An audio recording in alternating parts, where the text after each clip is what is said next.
एक बराबर। शायर तजम्मुल कलीम।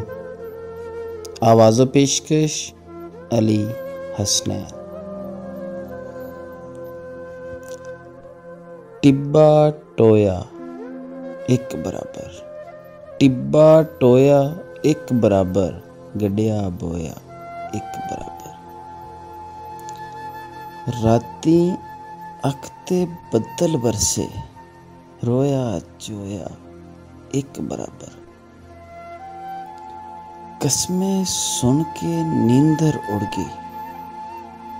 सुत्या मोया एक बराबर।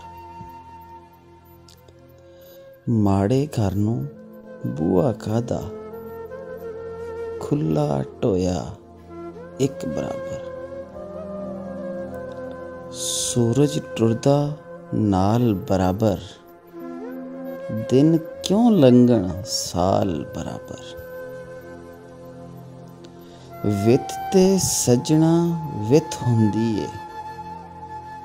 भावें होवे वाल बराबर। जुल्ली मंजी भैण नूं दे के। वंड लै वीरा माल बराबर। मुर्शद जे ना राजी होवे। मुजरा नाच धमाल बराबर। उत्तों उत्तों पर्दे पावण। विचों सब दा हाल बराबर। विचों सब दा हाल बराबर। AHTV पाकिस्तान चैनल को सब्सक्राइब करें और बेल आइकॉन को क्लिक करें। वीडियो पसंद आई है तो लाइक करें, शेयर करें और कमेंट करें। Thank you.